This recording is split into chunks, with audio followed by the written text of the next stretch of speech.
Okay, motorcycles, I guess. Got to start somewhere. The earliest recollections I have of involvement with motorcycles is must have been Tulare County Fair.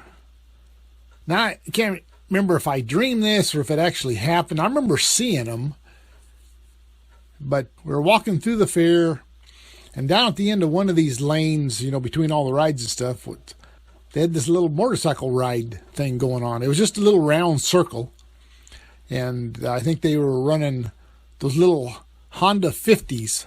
It's just like a mini bike, but they looked like a motorcycle. And I just thought those were the coolest things ever. I mean, they were small, and man, I wanted to ride those things. And I think that I pestered my mom and dad enough where they let me ride one of those. Either that or I dreamed I did. I remember seeing them. I don't remember. I'm pretty sure I got out there and rode one. I mean, it should have been easy enough because they were small. But maybe that was the thing that hooked me on to motorcycles. I don't know. But after that, I guess the second thing would have been when Mike, he went up to work for McBride's, I think, up in Northern California for a few weeks. And he got on the motorcycles up there. They had a couple Enduros that they rode around, and he brought one back with him, bought one and brought back I think it was a 69 Yamaha 125. It was white, and he just beat the heck out of that thing there in Elderwood. Used to have like a little enduro track or something going out east of our place and south of Roth Cecil's.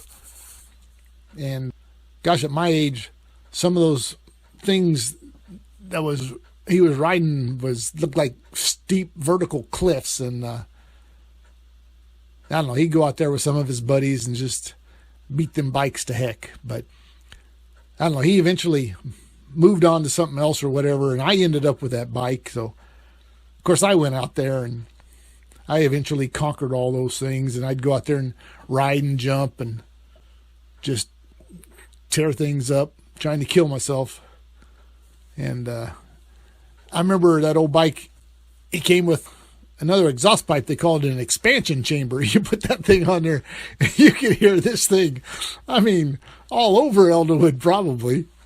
But it was pretty loud. I'm not sure what it did, but in my mind, it just increased the horsepower like 100%. But anyway, I even rode that bike to school to high school.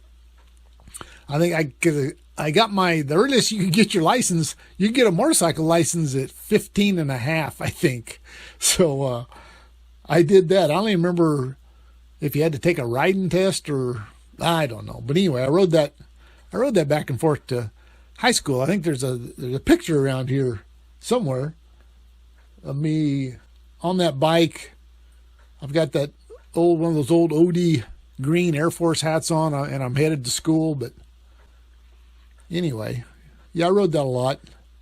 First bike, and I got my first ticket. That was Frank Ainley had a little Indian motorcycle or a little Indian mini bike, and he'd come over and we'd ride all over the place. And he'd come over, and this one day, and we headed down towards the store. But when we got to Cottonwood Creek, it was dry, so we got down in that creek and headed south. And I could do okay, but old mini bike, he was every now and then I'd have to get off my motorcycle and push him, or we'd have to carry that mini bike down that old dry sandy creek bed. And we finally made it to that road, the first road that heads west toward Dutch Colony. And I don't know, I guess we rode over there for a while, and then we're headed back. So we kept going west on that road, made that corner which turned north, headed toward 375. And after you pass a couple old houses, you get to where there's orange groves on the left side, and there's pasture on the right with that mountain that everybody dove hunts on. And so we're headed down this road, and we see a car just turned off 375, and it's headed our way. And you can you have a sense that it's a cop car. So we we were alongside the orange groves by then, so we just dove left into the orange groves, and we go down a couple rows, and then we figure, well, we'll just let him pass on the highway. So we head north again on going down one of the rows, and old Frank's in front of me and I'm behind him, and all of a sudden we see this black and white car back down the road, back down one of the aisles in the groves. So Frank just ditches to the left and goes through a couple orange trees, and I decided not to take that route. So I just lock up my brakes and I slide sideways right up next to a tree, and I cut my engine off real quick. And so I'm just sitting there on my bike listening, and I can hear Frank's mini bike a couple rows over, and it's just going tick tick tick tick tick tick tick tick tick tick. And so I'm just sitting there waiting for him to get chewed out or whatever this guy's going to do. And all of a sudden, from behind me, just scaring the bejeebies out of me, this guy goes, you and your friend need to step out to the squad car. I'm like, holy crap, man. So I'm like, okay. So I get off my bike and I push that old 125 out there. We're about five, 6, 7 rows or trees deep from that crossroad thing. So I pushed my bike out there and stand it up, and he says, where's your buddy? And I'm like, I don't know. I thought you were out here talking to him. He goes, no, I don't know where he is.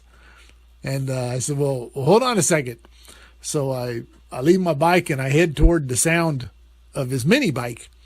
And I come up to this tree, and I hear the mini bike running. I walk all the way around this tree, and I finally look inside, and his mini bike is just leaning up against the trunk of this tree, and he's nowhere to be found. He's gone. So I go out there and tell this guy, I said, well, I found his mini bike. I have no idea where he is. So he follows me back over there, and he reaches in and grabs this bike and shuts it off and pushes it out to his car and puts it in the trunk. He says, well, do you know where this guy lives? And I'm like, well, heck yeah. I don't know how old I am, but it didn't take long for me to rat him out. He says, okay, I'm going to follow you home to your place. I said, okay. Is it okay if I get back out here on the road? And he's like, yeah, just follow the road. So we get out there and we make the turn on 375. And I remember as I'm headed down, we haven't quite got to McKee's, but I'm thinking, man, I got this CHP behind me. I think he's got his lights on. So everybody in Elderwood would probably see us.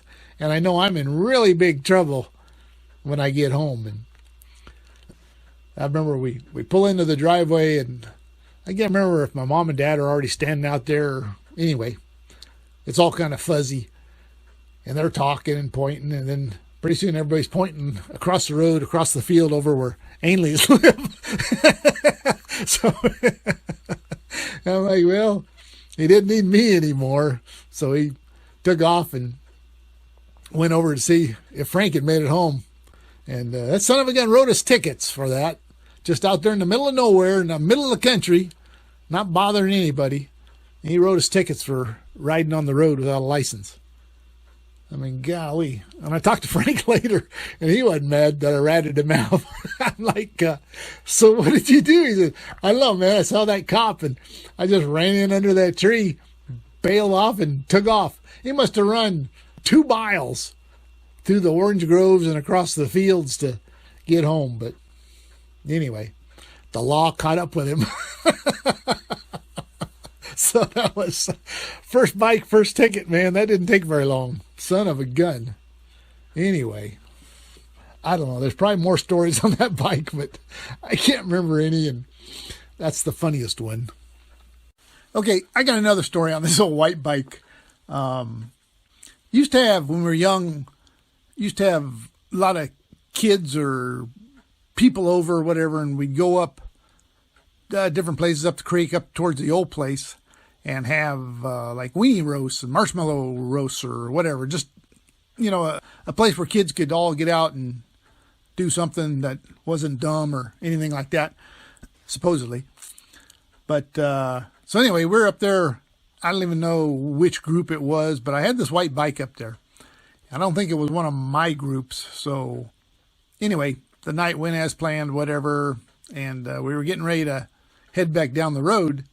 And I don't know why, but for some reason, I headed out on this 125 and took off. I was just I don't know what I was doing, but just took off.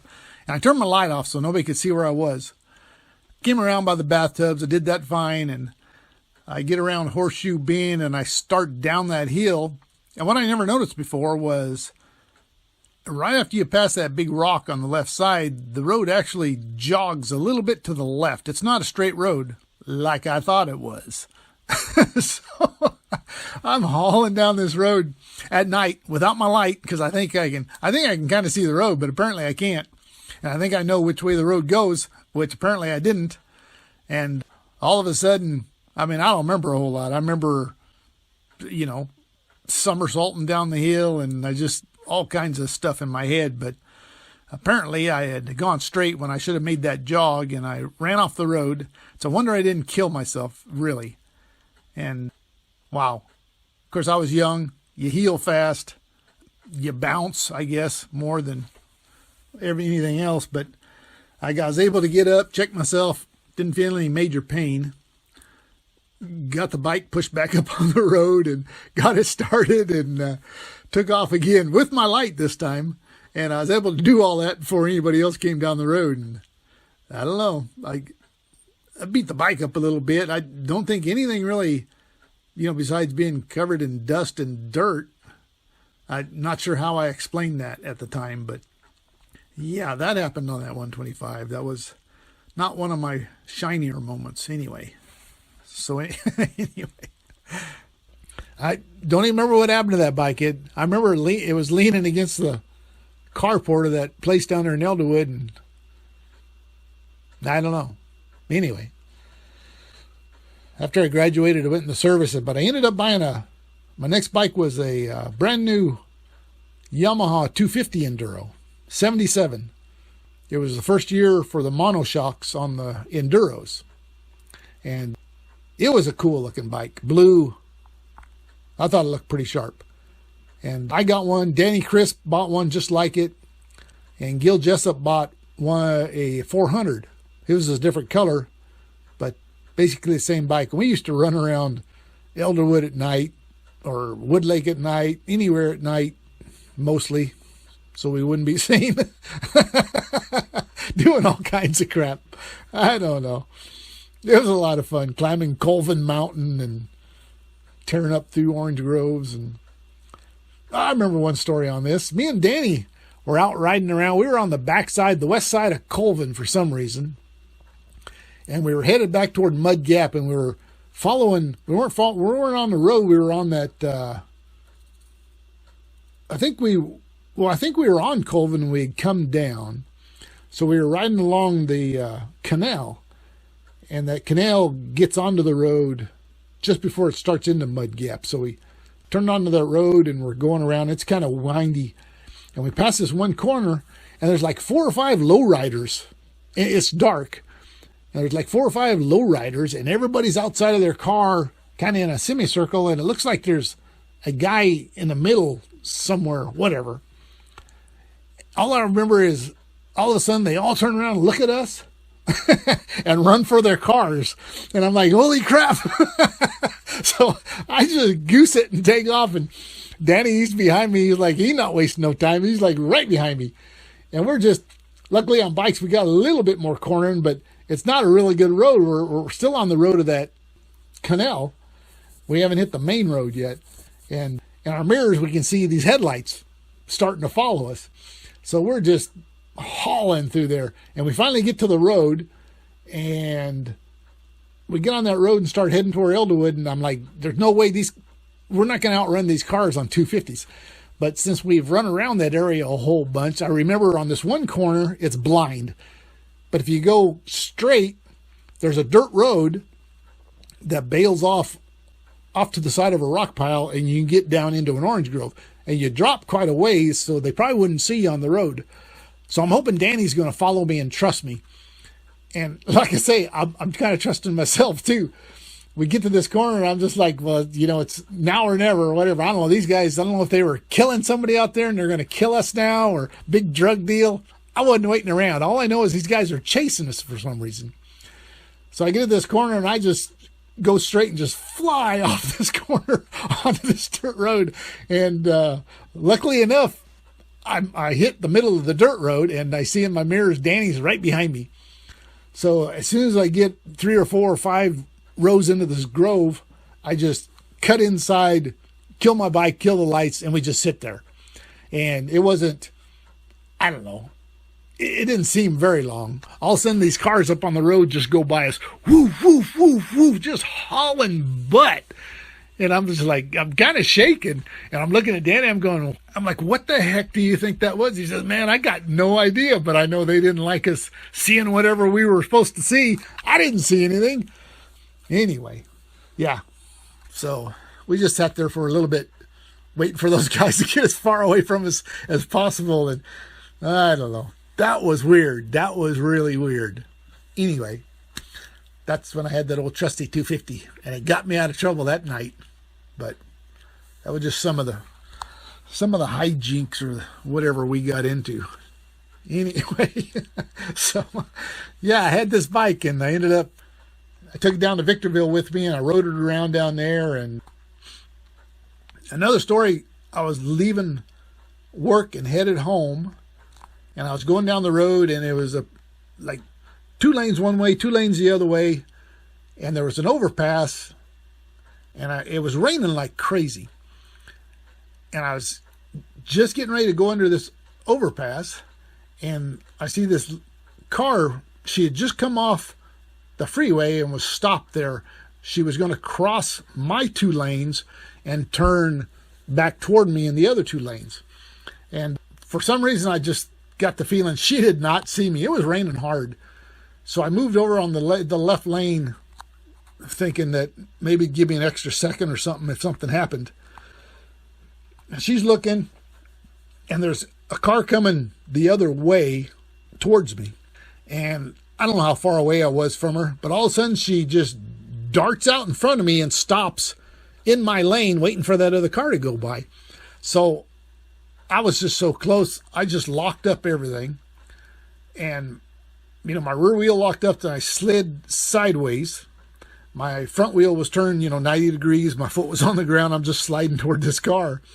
And I'm getting ready to bail off because I know I'm going to smack right into the side of this car. And just a second before I make that fatal decision, that other car goes by, and she pulls out and goes. Didn't even see me at all. And as I slid by, and I remember thinking or seeing my front wheel must have missed her rear bumper by about 10 inches.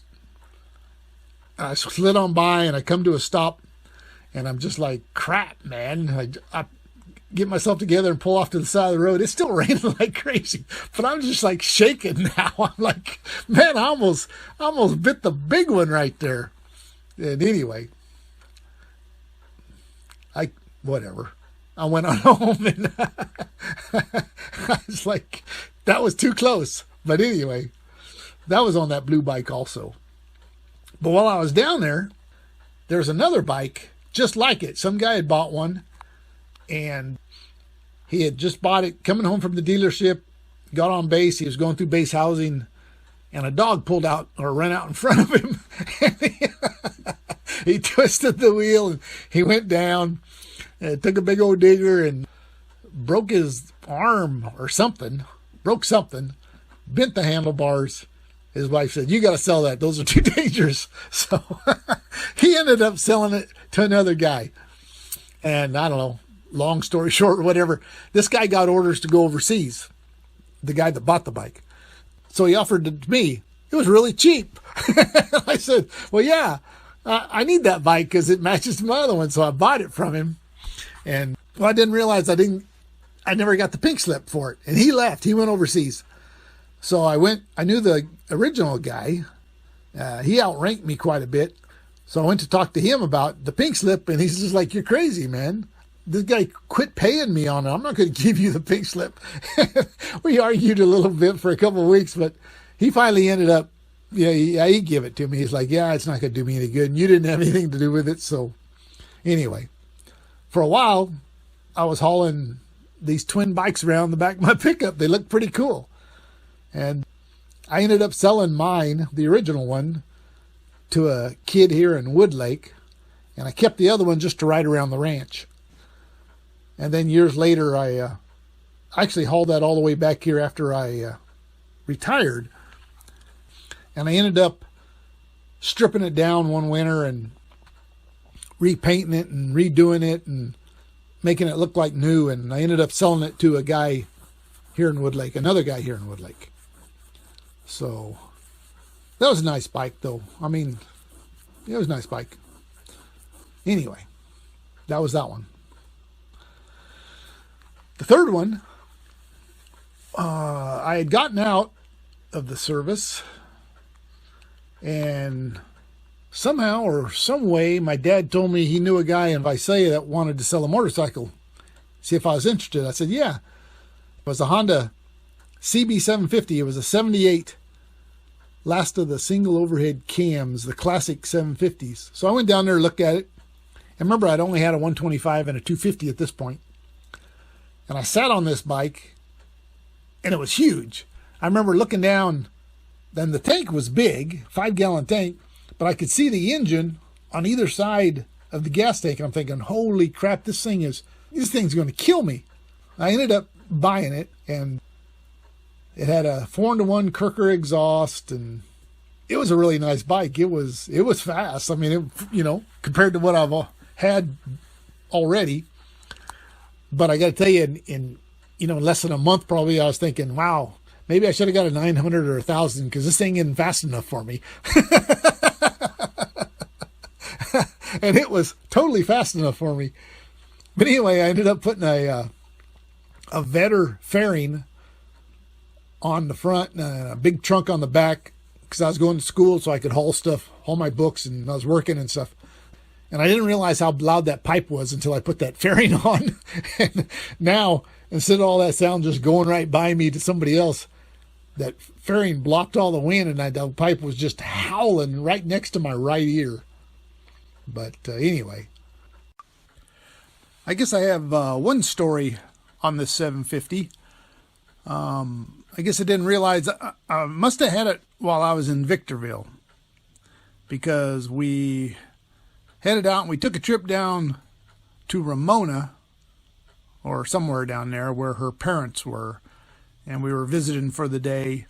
And it was a nice day. I mean, it was probably winter or whatever, so we were dressed somewhat appropriately. But anyway, we went down there and visited and stayed too long, and we headed back, and we had to come up over that pass to get to Victorville. And like I say, we had waited too long. The sun had gone down, and it was stinking cold. And we got to the top of the pass, and we were only 35, 40 miles from home, but it was so stinking cold. I pulled over off the freeway into an old abandoned gas station. And we just parked the bike, and we both got off, and we huddled down next to the engine and the exhaust pipe with our hands out. And I mean, it was stinking cold.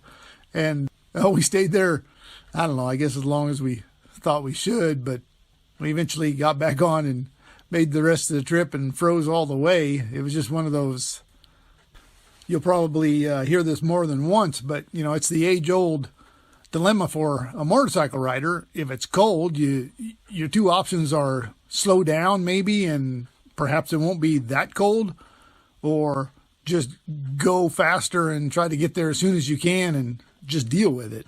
I don't know. All these years, I still haven't come up with the appropriate answer for that. But anyway, that was one of the cold trips. I've had 3 that I can remember. This is one of them. So, yeah, that was cold. I was still young enough. I wasn't really big into maintenance. So I don't even think I changed the oil on the thing. And that ended up twisting a cam in half. It seized up on me on the way to Visalia one day. That was kind of the end of that bike. I mean, I kept it. I even bought a new cam for it. My intention was to rebuild it, but to get that motor out of that frame, man, I just never got around to it. Then I went back in the service, and they paid to move me everywhere I went, so I actually hauled it around with me. I took it up to Atwater and did nothing with it. And then I hauled it to Las Vegas with me and did nothing with it. But I ended up selling it to a guy down there, Dave Williams. I don't know if he ever fixed it or not. But yeah, 78 CB 750. That was a really nice bike. It's a classic bike. I wish I still had it. Anyway, number 4, while I was in Vegas, I was, looking at the want ads for some reason, and I saw a bike that I've always wanted. I mean, the first time I saw an ad for this bike in a magazine, I just fell in love with this bike. It was a 79 Yamaha XS 650 Special.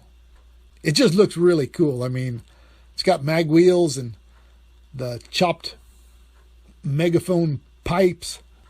This guy had replaced the seat, and it had kind of a chopper seat on it. It was a one-piece, with a sissy bar and pad. And it's just a really cool-looking bike. It's a vertical twin, so it shook a little bit, but it could power up pretty well, and I rode that bike a lot. I really liked that bike. I mean, besides looking cool, it's a really nice bike to ride. And kept that bike quite a while. From Vegas, I ended up taking it to Edwards. I took it back to New Mexico, and even out here, when I retired, I brought it out here to Woodlake. And I ended up selling it to a kid here, one of Calvin's friends. And I don't know if he still has it or if he ever rode it, but yeah, that was a good bike. I like that bike. I don't know if I have any stories about that bike. I probably do, but I don't recollect them.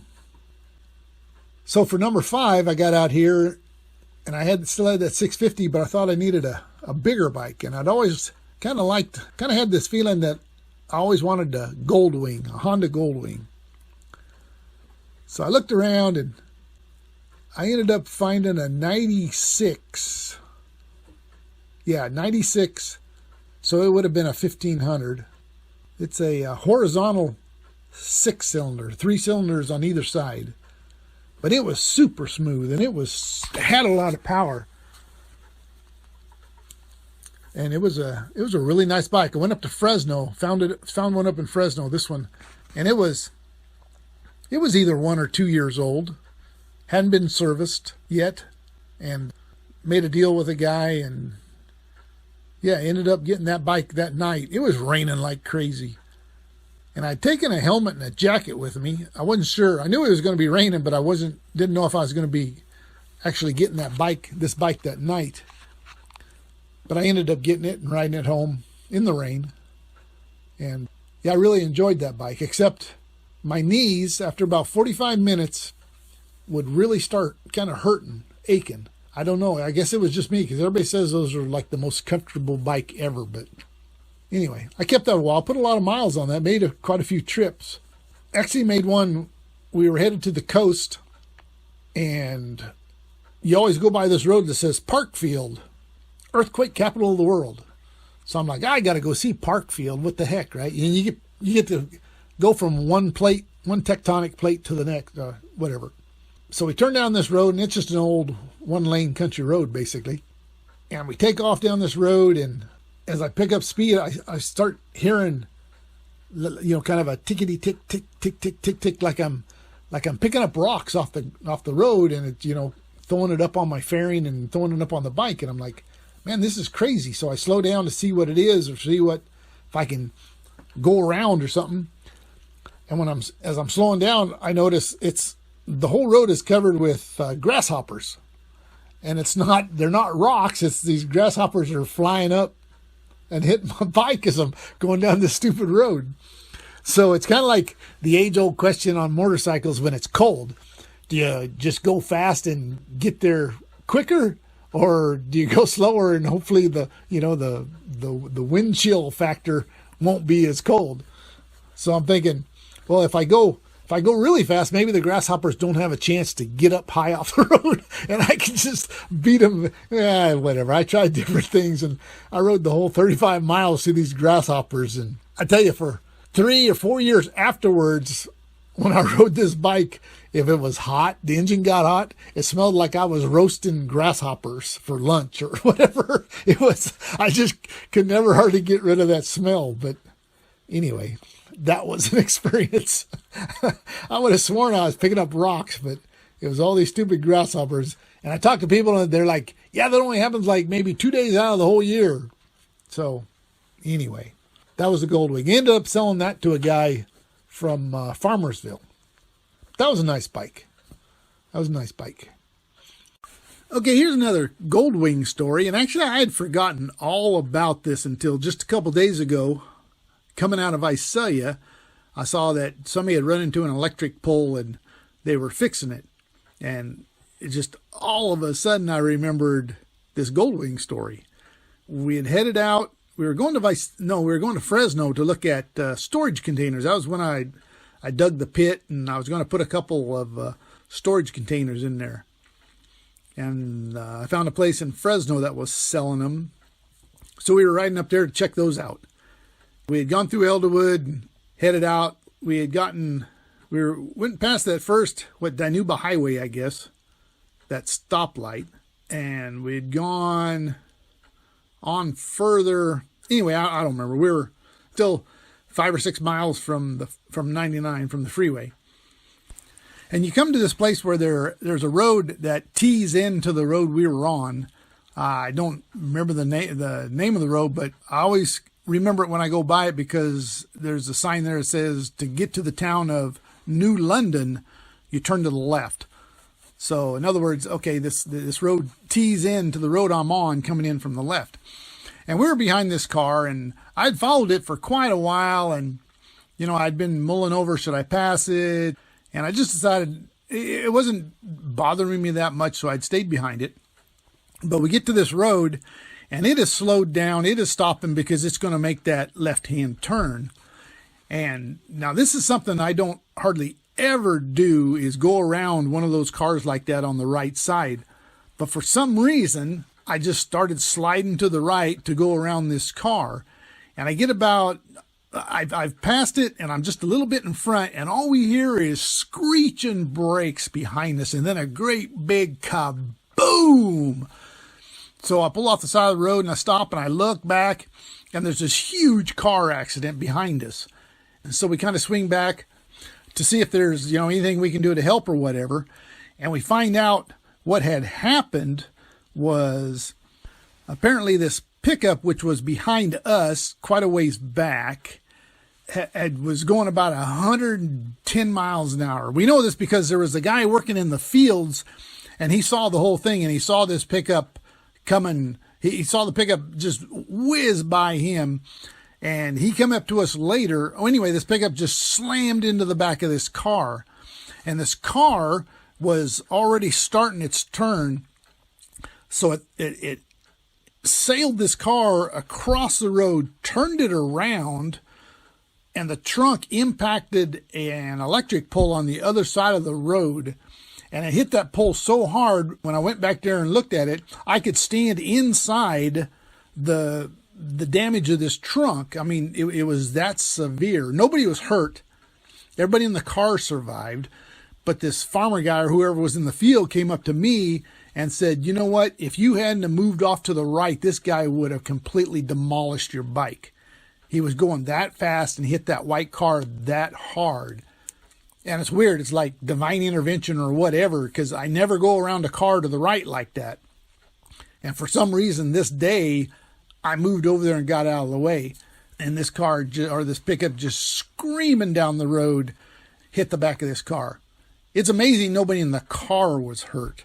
I mean, it was unbelievable how hard he hit that car and how hard from that impact, the back of that car hit that power pole and just completely put a big U-shaped, the size of a power pole, into that trunk. But that was amazing. I don't think there's any way either one of us would have survived that, being on a motorcycle. But it's just one of those things. You deal with it. You can quit riding if you want, or you just say everything worked out and press on. But that was pretty amazing how that all turned out. And I think from that instant, anytime I'm going down the road now and I come up to him, coming up to a stop sign or to a stoplight, or it's almost anytime I have to slow down or reach for my brake, my first instinct is to look in my mirrors now. I don't know if that's why I do that, but I catch myself, and it's good, I guess. But anytime I go to slow down or stop, I always look in my mirrors to see if anybody's going to run in the back of me. So I guess maybe something good came out of that. But anyway, that's another Goldwing story. Number 6, I guess, I don't know. My dad had ended up giving Calvin a Honda Trail 110. I think it was an 1981 Trail 110. I don't know what deal they made or whatever, but and I don't even remember. I ended up with this bike. I don't know what kind of deal I made with Calvin. I have this bike. It's still sitting out here in the shed, actually. Kind of cleaned it up, and I was getting ready to sell it, and I don't know, for some reason I started riding it around at the ranch again. And it's good for that. It's just the wheelbase is too small, and the handlebars are just, it's like almost like riding a mini bike. But so I guess I need to clean that up and maybe try and sell that again. It's not doing me any good. But anyway. Number 7. At some point I started thinking, well, I've always liked classic bikes. I guess it must have been like fall. And I got this idea, the best time to buy bikes is late fall, early winter, because they're kind of like boats. Everybody thinks they need one, and they ride it for a month or two when it's nice. But then when it comes time to find a place for it in the garage or whatever, they get tired of walking around it. They generally end up selling them. So I started thinking, well, I'll just look around for classic bikes, hopefully find one cheap, and I'll just bring it into my shop here and work on it all winter long, refurbish it. And when spring rolls around and everybody's looking for bikes again, I'll just sell it. Well, so I ended up, I think the first one I found was this, another Honda CB750. I think it was a 78 also, but this was a 750A, which means it was an automatic. And it's a cool bike. It was really, the problem with it was nobody put motorcycle and automatic together. And it was just too weird for the motorcycling community. They were too prejudiced against it. So Honda only made this bike for, I think, 3 years, 76, 77, 78. I think this was a 78 or 77. I think it was a 78. Anyway, found it on eBay, and I had to drive down to Torrance, I believe, to get it. And it was a pretty good price.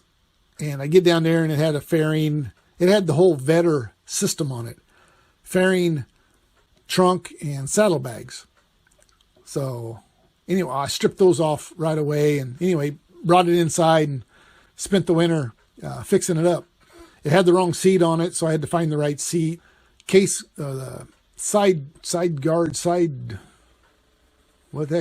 covers were cracked. They weren't any good. So anyway, spent the whole winter on eBay and getting parts, and the tank was pretty good. It has a nice color. It has kind of a Polaris blue or a candy Polaris blue. I don't know, something like that. So I took it down and had it color matched. And when I was able to find a couple side covers in good condition on eBay or wherever, I ended up painting those, and it turned out really, it looked like it just come out of the factory.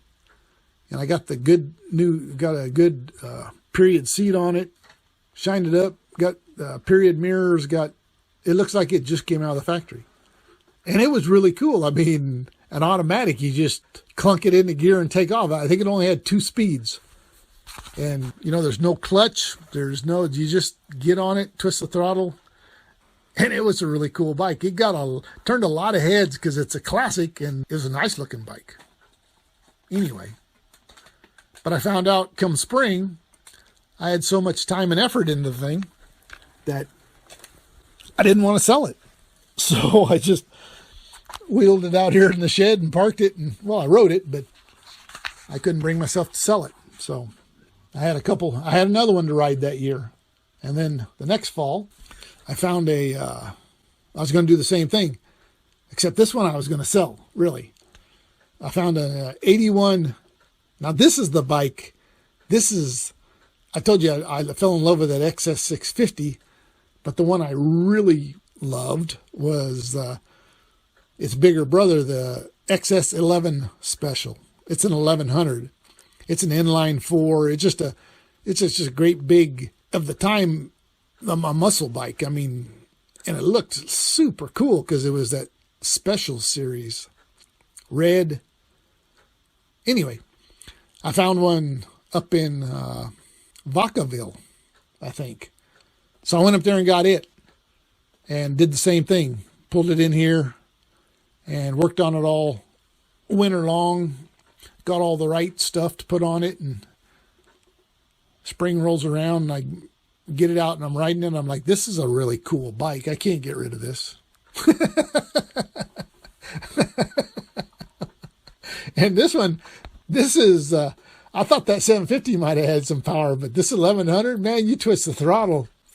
Boy, howdy. It jumped. It was a really nice bike, really smooth.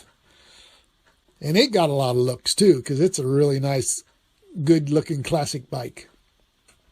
81. Yeah, 1981 Yamaha XS11 Special. Man, and you see the ads in motorcycles magazines? They just look so cool. I mean, anyway. Number 9. I think I went ahead and I had sold that 750 automatic. This was like next year or whatever. I sold the automatic, and I sold that XS11 Special. So I was looking for something new. And I saw on Craigslist, this guy in Kingsburg was offering a Suzuki, I think it was a 350, something that he had rebuilt, kind of like what I had done. So I went over to check it out, and I had already sold it. He says, but I got a couple more back here if you want me to try and do another one. So I went back there, and he showed me a Yamaha XT600. And it was in really bad shape. Somebody had just totally trashed this bike. And I asked him, you can make this look like that other one? He's like, oh, yeah. So I gave him like a $50 deposit or whatever. And he calls me a few weeks later. Hey, come look at it, whatever. You can probably tell I'm not real energized about this story. So I show up, and yeah, it just didn't look like that 350, the pictures of that 350 that I saw. I don't think he did it. I think he had some kid redoing it because, in the back, instead of a bolt, back of the swing arm, instead of a bolt holding the rear axle on, there was just like a nail stuck through there, bent so it wouldn't fall out, and just a bunch of crap like that. And this was before I had learned to just say, no, this is not what we agreed. But anyway, and one of the things I think while I was there picking this bike up, some salesman from the radio comes in that he had bought airtime for to advertise his place. And it was the standard thing, right? The only time they ran his cheap ads was in the middle of the night, like midnight. And he was just raking this guy over the coals. And anyway, he got done with this guy, and he turns back to me. And I'm like, okay, yeah, whatever, I'll take it. But I had so much trouble with this bike. I took it back to him a couple times, and it just got to be a big pain in the butt. He was finally like, what do you want from me? What do you want from me? You bought this back. I've got this blah, blah, blah. And I'm just like, forget it, dude. I'm just going to take it. Forget it. So, I'm wanting him to replace all the parts that are bad on it. But so anyway, that didn't work. So I take it upon myself to do the kind of the same thing, but I had so much trouble with this bike. It wouldn't run right. I finally got to the point where I'm done. I'm not going to work on this thing anymore. And I just stuffed it over here in the corner of my shed and said, I'm done with this bike. What the heck was it? It was an 89 XT600 or 8. I don't remember what it was. But I just know I was done with it. So I started looking for something else in that same type of bike. And I I came across the Kawasaki KLR 650. And I didn't really like the looks of them at first. They just didn't look good to me, but I had reached that point where instead of looks, I was looking for functionality, and it fit perfect into what I was looking for in that type of a bike. So I settled on that and started looking for it. It was a 2006. And that year they made them in two colors, Aztec red and black, and Kawasaki green and black. And if you're going to buy Kawasaki, you got to get Kawasaki green. So that's what I decided on. So I start looking around for that. Go to Fresno, none. Visalia, none. Tulare, none. If I go to the dealership in Tulare, it's just this mom and pop shop kind of thing.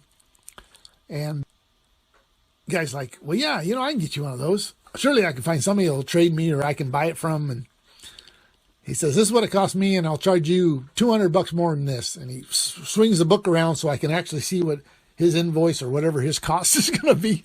And I'm like, this guy's pretty cool. So I'm like, okay. I said, do I need to give you a deposit? He says, no, I'll get it. No problem. Hold on. And he says, give me 2 weeks. I'll get you one. I was like, okay, we got a deal. I'll see you in 2 weeks. He's like, yeah, okay. So I go back in there 2 weeks later, and he sees me, and he just kind of hangs his head.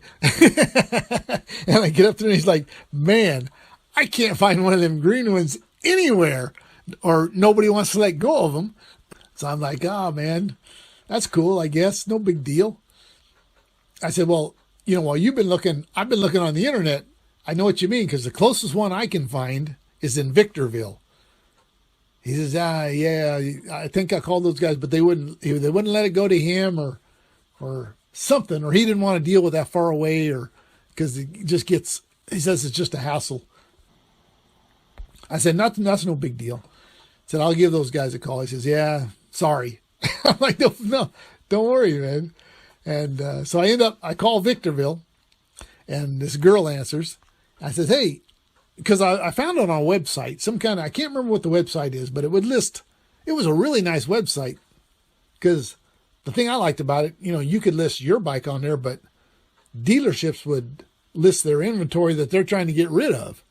So I said, hey, you guys have a 2006, yeah. 2006 KLR 650 in green and black. She says, yeah, I got one sitting right here. I said, because I saw it on this website. She says, oh, yeah, we use that. Okay. I says, I want to buy that bike. So we talked the numbers and everything. And she says, yeah, this is the price. And I'm like, okay, I want that bike. I'm going to come down tomorrow and get that bike. She says, okay, we'll see you. I said, no, wait, I'm driving 4 hours to come get that bike. You have to assure me, you have to tell me that you're going to have that bike when I get there tomorrow. She says, yeah, we'll have it. I said, no. You need to go talk to all your other people and make sure nobody else has made a claim on this bike or told anybody else over the phone that this bike is going to be there. Because if I drive 4 hours and rent a truck and drive 4 hours and you don't have this bike, I'm going to be mad. She kind of chuckles. She says, okay, I understand what you're doing. Now, let me go check. So she gets back on a minute or so later. She says, okay, it's clear. It's good. Actually, we'll hold this bike for you for 2 days. I said, that's not a problem. I'll be there about noon tomorrow to get this bike. And she just laughs and says, it'll be here, I promise. I said, okay. So the next day I rent a truck. I don't remember why I rented a truck. Anyway, rent a truck, get down there, pick it up, bring it back, trying to make it back to Visalia in time to turn the truck back in. So it's only a day. And we get there 20 minutes to spare or whatever. And I just roll this out of the back of the bike or out of the back of the truck and get on it and head home. And I love this bike. I've got like 26,000 miles on it, and it's nice and thin. It's tall. It's just a big old single cylinder thumper, but so it lacks a little power. I can't really pull out and zoom around a car, but it's, it'll get me up to speed and get me where I want to go. And I really like this bike. I really do. So that was worth it. That was worth the hassle. I can't remember any stories about it, but 26,000 miles. I've ridden it a lot. So, okay, one story on this old green bike has to do with being cold again. I had ridden into Visalia for a sleep test, you know, where they wire your head up with all these wires and you're supposed to go to sleep and they can monitor it anyway. That's a long story. They pissed me off. The reason I wasn't prepared for this was, you know, I was supposed to show up in the evening. This was during the summer. Show up during the evening, do the test, and then get up in the morning and go home, go to work, do whatever. Anyway, this was one of two tests that I did. This was the first one, and it wasn't very successful because they pissed me off, telling me, anyway, that's not what the story's about. Ended up leaving about 2 o'clock in the morning, and I was not prepared for 2 o'clock in the morning ride home. It was, it was pretty stinking cold too. And I spent, I don't know, 15, 20 minutes riding around town. I think I finally ended up in Mary's Vineyard because I was looking for one of those free paper dispensers, free, you know, where you can get auto trader guides and stuff like that. Anyway, I found one and got a bunch of those, and I think I only had a windbreaker, so it didn't work real well, but I was stuffing these down into the sleeves and down in the front of my jacket and stuff, and it helped a little bit, but not a lot. I was frozen when I got home, but that was quite an adventure. Anyway, that's number 10. Number 11.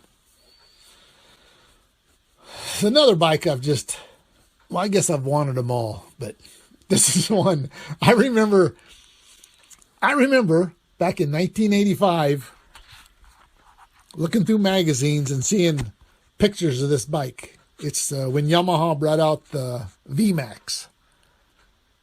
And it's just a big freaking muscle looking. It looks like they set this engine on a crate and built a bike around it. I mean, it's been described as like, if this was a car, it'd be a NHRA funny car. It was made to go from point A to point B just as fast as you possibly could. It's not a cruiser. It's not a comfort tourer. But it's just so bad looking. I mean, it's like cool looking. It's kind of like those XS special bikes that I love so much. It's just like an updated, bigger, burlier. Yeah, it's pretty cool looking. Anyway, so I find this one on Craigslist, and it's a 2003, but I'm looking at it, it's either 2004 or 2005 when I'm looking at it. And like I say, it's in Vegas. So, and it has 86 miles on it. I'm thinking, wow, 86 miles. So I end up calling the guy, or calling the person, and actually it was a gal. So I'm getting the story about it, and her husband had bought it, and they'd ridden around, like out Red Rock Canyon or whatever, 86 miles. Brought it back. The next weekend, he went skiing and broke his leg. And it was like the big bone, the femur, or whatever is. And she basically told him, you have too many hobbies, and motorcycles are dangerous. So you're going to have to sell that bike. So they just parked it in the garage for a year and a half, 2 years. I can't remember now. And, well, I had to send them. This is over Craigslist too. It's kind of, no, this was eBay. That's right. This was eBay. So I sent them a deposit on it, and, buying something off eBay, it just, man. Anyway, everything worked out. I actually ended up calling, that's when Bobby, he still lived over there. So I flew over there, flew out of Fresno with my helmet and everything. He picked me up at the airport. That's right. He picked me up at the airport. And we're going home. We're out on the freeway. And what does he do? We're behind. I can't remember. But he does something really stupid in front of a cop that he doesn't know is a cop. And he gets pulled over and gets a big old speeding ticket. Oh man, it was just typical Bobby. Whatever it was, I can't remember what he was doing, but anyway, I'd forgot about that. But he had to go to work the next day, so he just let me give me his pickup, and I went out and went out to pick this thing up. And the guy still wasn't there. I don't even know if the guy knows that it's gone. I dealt with his wife with the emails and the phone call, and she was the only one there when I showed up to pick it up. So I don't even know if he knew anything that she was selling his bike. But anyway, I pick it up and I take it back to Bobby's house, take it off and put it in the garage. And he comes home and we start tearing it apart because it'd been sitting for 2 years. We wanted to make sure the gas hadn't turned to varnish and make sure all the carb passages were clear and everything. And so we're riding this home, and Bobby's going to ride with me. And I knew I had enough seat time that I knew I'm going to need 3 things. If I'm going to ride this for 6 hours, I'm going to need extended foot pegs up front somewhere where I can stretch out my legs. I'm going to need a windshield to keep the wind off of me. And I'm going to need a cruise control. So we ended up, we had a couple days before we were going to leave to come back. So I was able to, we made the foot pegs in his garage and bolted those on. And I bought one of those small windshields, enough to keep it off of me. And I got the cruise control. And those all worked. Those saved me. Those worked just as I thought they would. They gave me a little comfort where I didn't have to stop every 20 minutes to get off the bike. And somewhere along the line, I can't remember if it was Baker or Mojave, we switched. He was riding, he has his FJR. So I got to ride that for about an hour or so, and he rode this. And for not being a road bike, it was actually, with those additions, it was actually a pretty decent bike to ride. It wasn't near as bad as I thought it might be. So I got lucky. And this thing, I mean, it's just like I said, it's legendary. The power it generates is legendary. So, I'd read all about this before I bought this bike and everything. And so when I got it here, I took it down to Elderwood, and that road that runs north from Schulte's Corner, it's a nice straight road, and it's wide, and it's cleared off to the side. So I picked it in case, if a coyote wanted to run out in front of me or something, a dog, I'd be able to see it maybe before it reached the road. So I cranked this thing up and pointed it north. And the biggest thing about this VMAX, it has what they call V-boost. V-boost. The engine's a V4, and each cylinder has its own carburetor. But at like 6,000 RPMs or whatever, it's kind of funny. It has almost 2 sets of butterflies that feed the carburetors. Well, a motorcycle carburetor doesn't have butterflies; it has a slide. But this V-boost has butterflies above those slides. Anyway, normal operating of this engine, when the slides move up, gas enters the engine and it runs normally just like any other one. But when V-boost kicks in, these butterflies open up, and now you're essentially feeding each cylinder with 2 carburetors instead of just one. So it's almost like if you're driving a V8 engine and you tromp down on the gas pedal and your 4-barrel carburetor kicks in the secondaries and you get that, it kind of throws you back against the seat. That's essentially what this motorcycle does when you hit 6,500 RPMs or something. Those butterflies start to open and you increase your gas consumption drastically. Well, they make a switch that you can wire in, which I got and wired in, where you can change that RPM setting from 6,500 to 3,000. So it hits V-boost a heck of a lot faster. So anyway, I'm out there in Elderwood, and I've got just the normal V-boost. I haven't hit this switch. So I kick it down into first, and I take off, and I'm watching that old tack, and it climbs. And when it hits 6,000 or whatever, you can feel them old butterflies open, and your arms just start getting longer and longer against those, hanging onto those handlebars. And I'm just hauling, and I hit 120 and the bike is still pulling hard. And I just shut it down. I'm like, okay, 120, that's good for me. And I turn back around and I hit that switch, which makes those butterflies kick in faster. And I take off, and it's just like, boom, and almost kicks me off the back of the bike. And this bike is just screaming. And I hit 120 again, and I just shut it down. I'm just like, this is crazy. And what I realized was at 110, 120, whatever, your perception of what you think things are slows down. I mean, by the time you see something and your brain recognizes what that is, whatever it is you saw is probably a quarter of a mile behind you. I don't know how people go that fast, but it's crazy awesome. But those are the only 2 times I did that. Two runs at 120, and that was enough for me. I just been there, done that. I don't have any desire to go that fast anymore, anything. It was just, I had to experience it, and it was just awesome. It was unbelievable, this bike. It's what it's known for. And it's weird, on any of my other bikes, if I'm riding around and I see Harley guys, whatever, they don't acknowledge you because, you don't have a Harley. But whenever I was out on old Max, there's no other bike in the world that looks like this bike. So everybody knows what this bike is, and everybody knows how badass it is. So even the Harley guys give me a nod at stoplights and stuff. They're just like, it ain't a Harley, dude, but that's a bad bike.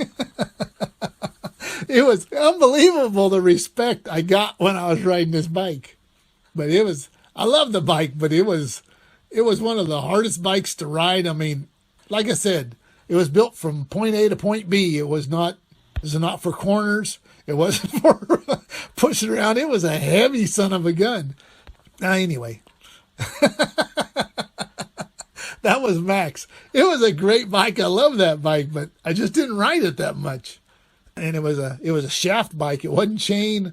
It was, man, as soon as you started to twist that throttle, the power was at the rear wheel. And when them butterflies, that V-boost opens, I mean, there's so many stories. It's funny about this bike. It's just an amazing bike. Anyway, whatever. That was number 11, Max. 2003 VMAX. God, it was a cool bike. Anyway. Number 12. When Maureen started coming down here, she had liked motorcycles, and of course, so I started giving her rides, and she got into bikes. And she decided she needed a bike. So we found her a bike, 2010 Kawasaki KLX 250 Supermoto. It was basically their standard KLX, but they put a little different suspension and smaller wheels. It's more of a road bike instead of like an enduro. And she got it from those people there in Tulare, that mom and pop shop. And they gave her a really good deal. It had blue rims. This was when she was still in Sacramento. And the break-in period on that bike was 500 miles or 800 miles, but she couldn't go faster than 45 or something like that. So we started out riding that thing around here, and the only thing I had to ride was that KLR 650 that was close. The trouble was I had to be in third gear or fourth gear, and it was just a real pain in the butt because, I would rev up, and if I shifted, I'd end up going faster than her. And so I was getting ready to take her bike up to Sacramento to her.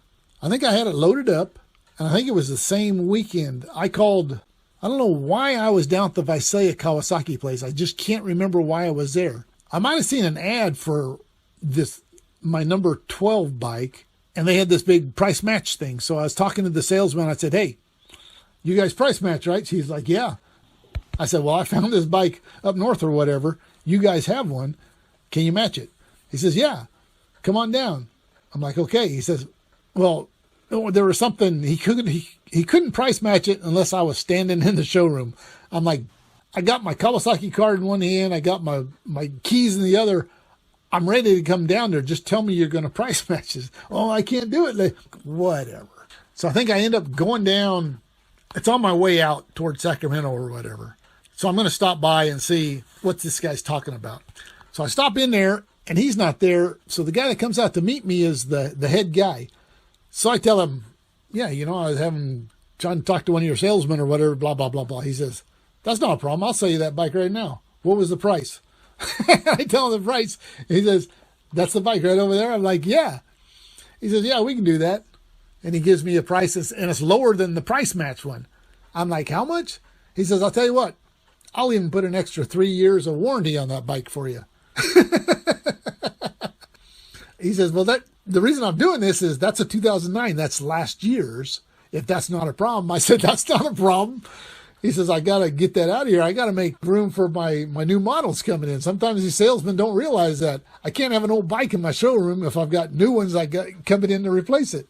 I'm like, I'm with you. Let's go write this thing up.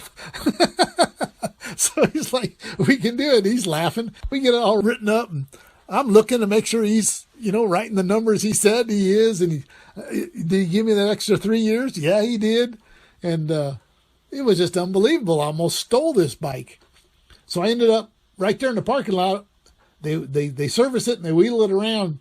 And I got this other one sitting in the back of my pickup. And I've already got the ramps and everything because I was taking it up there to dump it off. So I get the ramps out. I roll this one right up into the back of the truck. And voila, I have 2 of these KLX 250s in the back of my truck now. So I head out to Sacramento and I drop hers off. I drop mine off. And now I could ride around with her at the same 45 miles an hour breaking these bikes in. And there was a lot of foothills to ride them bikes around on. These are great bikes. I mean, for the price, even if you paid retail for one, they have so many advantages over other bikes in their class. I mean, they have the inverted front forks. They have digital instrumentation. They're water cooled. It's a really good value in a motorcycle. I mean, they're almost a steal. It was unbelievable. Anyway, that was a really good bike. And then Ben shows up in the area, and he kind of starts looking at these bikes thinking, So I end up selling him this one. So that's what he has down there now, this little KLX 250 that he's riding back and forth to work.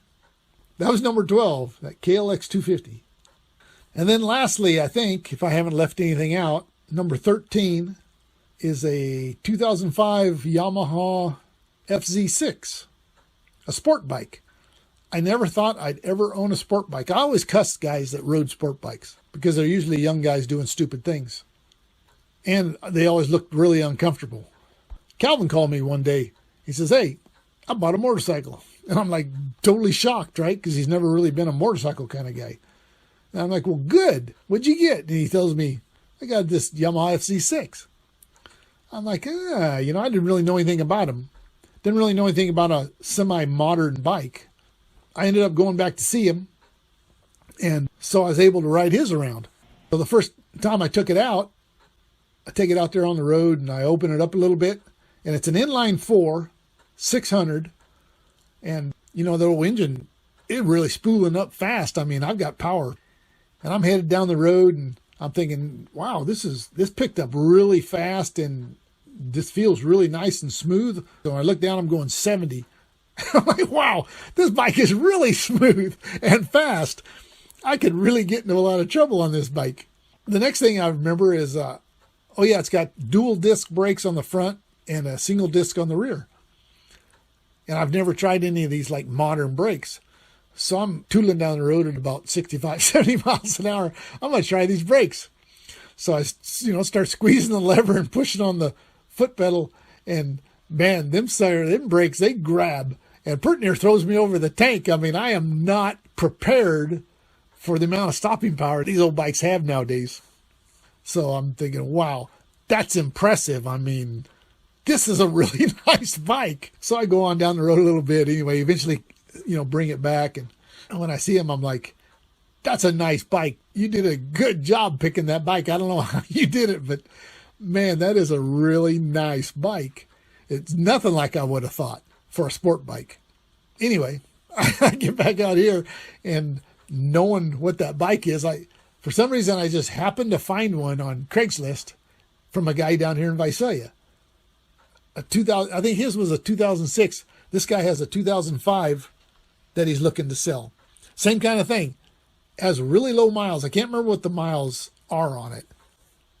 And it's a couple years old. You know, it's one of those, he bought it, didn't hardly ride it, stuck it in the garage or whatever. So I ended up buying this thing from him. And a 2005. And it's a great bike. I got almost 13,000 miles on it. The only drawback was that it has such a small clutch engagement zone.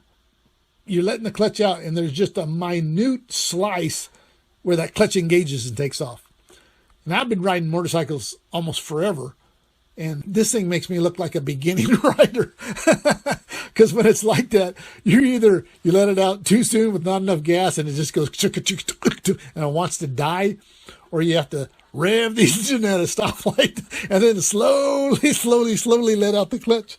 And it really ruins the bike. And, well, so what do? You jump on the internet, you go to the forums, go to the FC6 forum, and yeah, everybody, this is their biggest gripe. They're like, I love this bike, but this clutch engagement thing sucks. So there's one guy on there, he's going to fix it. So what he does, he makes these extended levers with variable set of holes on them, and you can pick whatever, and just extending the length extends that engagement zone. So I'm reading these replies, and these guys are like, hey, dude, you saved my bike. I love my bike, but I was going to sell it because I just hated that clutch engagement thing. But this thing you made saved my bike. I'm not going to sell it anymore. I love my bike again. And everybody's saying this kind of stuff. So I'm like, I got to get one of these. But this guy would only make so many, during a certain run. So I had to wait till, I think, the second or third manufacturing run that he did. And I grabbed two of them. I got one for me and one for Calvin. And I put that on my bike, and I'm like, holy crap, I love this bike now. I don't look like a beginner riding it around. And the clutch engages so smooth now because that extended lever has increased that zone. Oh man, it's just a great bike now. This guy probably saved this bike from extinction making those things. The next time I went back to see Calvin, I put one on his, and I think he likes it a lot too. But it's a great bike. And I think even though it's fast and it's power, and I think it's a good beginner bike too, a good learning bike. I think Calvin picked a really good bike to learn on, and I think he's gotten a lot better because of that bike. Yeah, I like that FC6. I never thought I'd like a sport bike. Well, I put risers on the handlebars. That sets me back an inch, which doesn't sound like much, but in that position, it's a lot. Kind of gets you up a little straighter. You're not hunched over that tank. You don't have a whole lot of weight on your arms like on a normal sport bike. What I'd like to do is marry this FC6 to my KLR, and that'd be the perfect bike. If I could take this engine out and these brakes and put them on that KLR, and have that power and that stopping and that smoothness on a taller, narrower bike, that'd be my perfect bike. Got a story on this bike. It's my number 3 cold story. I learned to be prepared, and I had a jacket and everything, but I think it was one of those weird things where the temperature dropped like 10 degrees or something in a short period of time. But again, I headed out late, and it was dark, which was no problem, but you're going through orange groves and stuff all the way back down. We mapped out what I thought was a little safer route than going on the freeway. But I got all the way down, and it was cold again. And it was so cold. This is something I thought I'd never do, is I stopped in the town of Yedem in the middle of the night at a gas station there. And I did the same thing as I did on that KLR before, is I found one of those Auto Trader machine or things where you could pull these out like papers and stuff, because you didn't have to pay for them. And I had a good jacket and everything on that night, and I was stuffing these down in the sleeves of that jacket and down the front, and it actually helped considerably. I actually added another layer, and I was fairly comfortable the rest of the way home. The biggest thing was the jacket. You got to get a jacket that's the seam on the front, the zipper or whatever. They always come with a flap, but that doesn't mean they're sealed very well. But you got to get one that's completely sealed, so there's absolutely no air can get through there. And you're blasting that jacket at 65, 70 miles an hour, so it's gotta take a pretty good seam to hold that all out. But this one didn't have that. But the papers, they did a pretty good job of blocking that air coming in. And I got home and I was fairly comfortable the rest of the way home. But up until that point, I was cold. That could have been probably the only reason I would have stopped in Yedem in the middle of the night, or late at night anyway. So that's that one. I mentioned earlier about a route that I had mapped out to get down here from Clovis. Kind of wound around the back roads and came through orange groves. It almost virtually followed the Friant Kern Canal most of the way. But anyway, I remember I was up in Clovis and I was taking this road back, and I was on this FZ, and since I'm coming back, it's country roads and out in the middle of nowhere anyway, so I got to kind of keep an eye out, make sure something's not going to run out in front of me. So I'm not just hauling along, but I'm not just poking along either. I take a pretty moderate speed. But I remember this one day I'd headed out and I was on one of these back roads going through orange groves, and I decided, instead of just moving along like I generally do, I'm just going to slow down and enjoy the ride. I think maybe the orange blossoms were out so I could smell them. And, I just took this, let's just do a total relax kind of ride back. So I slowed down, and I had gone maybe, I don't know, a couple miles at least, maybe 3 or 4. And I remember this one stretch, there's always roads, side roads coming into this road that I'm on. And I'm coming up on this one, and I might be, I don't know, 60, 70, 80 yards from getting to that crossroad. And these guys all have stop signs. And anyway, I'm approaching this intersection, and all of a sudden this freaking semi-truck and trailer goes shooting through this intersection. It's a flatbed, and he's carrying picking bins full of oranges. I mean, this guy's just totally loaded. And he's coming left to right, and he just blows through this intersection, blows through that stop sign, and he gets down the road, and I guess he realized what he'd done, because he had stopped, and he pulled off the side of the road, and he was out of the truck looking back. And I mean, it was like 2 or 3 seconds, 4 seconds later, I went through that intersection. I didn't have to stop, or I didn't have to slow down. I just saw it all materialize in front of my eyes. And so I went through, and I was able to look over there and see him getting out and checking out what he had done. And like I say, he had just blown right through that stop sign. And again, I'm riding along thinking, wow, if I hadn't backed off, if I hadn't slowed down just to relax and enjoy the ride, I wonder at what point I would have reached that intersection. It was just one of those weird things that happens on a motorcycle. And, it just makes you wonder. You're more aware on a motorcycle for some reason, and I don't know. It's just one of those weird things that happened. So that's just another story I remembered, talking about orange groves. Anyway, I've been riding motorcycles, I guess, since before I had my license.